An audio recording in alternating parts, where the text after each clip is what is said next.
بۆچی ئێستا داهاتی ناوخۆ کەمی کردووە هەردوو لا داهاتەکان کەم کردوێتەوە پار بڵێن ئەم کاتانە 374 ملیار دینار بووە کە داوێنە بە وەزارەتی دارایی ئێستا سلێمانی بڵێن لە 161 ملیارەوە کەمی کردو بۆ 70 ملیار هەولێر لە 213 ملیارەوە کەمی کردو بۆ 94 ملیار و داهاتی نەوتەکەش بە هەمان شێوە نرخەکەی زیاد بووە ناگەڕێتەوە هیچ ڕوویداوە کە بڵین ئەو داهاتانە کەمکەرەوە یاخۆ وەکو بەڕێز وتتە ناو ڕێکەوتنەیە کە کراوە و بۆ بەشکردنی موچە بۆ بەشکردنی داهات من لەگەڵ ئەو بۆچوونەوەی کاک ئاشتی هەورامی بووم کە پێش چەند ساڵێک وتی ئەگەر با بڵێن نرخی نەوت بگاتە $100 شەو کاتە کە ئێستا ئەمڕۆ بۆتە 105 بەم شێوەیە حکومڕانی بکرێت ئەوە هیچ چارەسەری قەیرانەکان ناکا لەبەرەوە ئێستا ئەتوانین بڵێن ڕۆژ لە دوای ڕۆژانی ئێستا دەستی حیزب وە تێکەڵ کاروباری حکومڕانی و ئیدارە بووە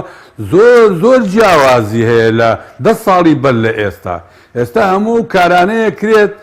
بە ناوی حیزبەکەوە بە ناوی بەرپرسەکانی حیزبیوە با بڵێن قسەی لەسەرەکرێت و کەسیش ڕخنە ناگرێت هاوکاریکردن یارمەتیدان قەرارات پەیوەندی بەغا پەیوەندی لەگەڵ وڵاتانی ئەقلیمی هەموو ئەوانە ئێستا حیزب بۆتە سەرچۆپی بەرپرسانی حیزب سەرچۆپی ئەو بابەتانەیەگرن بۆیە قەزیەکە بەوە نییە لێرە و لێوێ و لە ئێستای شۆ نییە لە تەوەجوهاتە عامەکەوەیە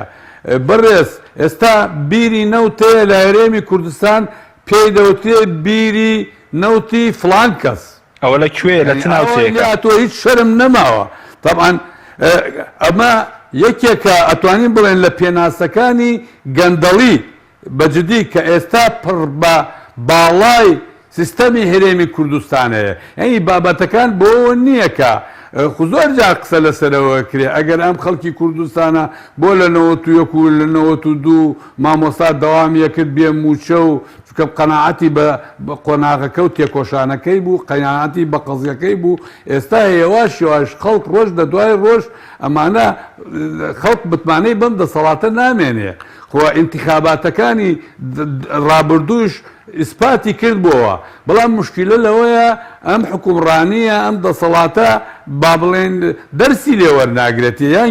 گوێی ناداتێ ئێستا من داوام وایە لەم منبەرەوە ینی با حکوومەتی هەرێم کوردستان پیاچوونەوەیە بە خۆیان بکە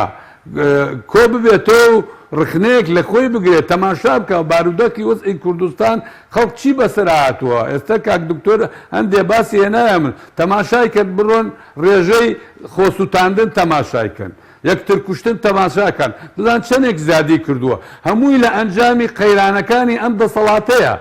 لەبەرەوەیە یانی ناتوانێت تۆ وەکو دکتۆر باسی کرد کۆ بکەیتۆ لە خاڵێکە بەڵکو ئەتوانین بڵێن تەوەجوهاتی حکومڕانی ئەم دەسەڵاتە بەم شێوەیە ئەگینا خۆ تەماشایکە ئەوەی برادرانی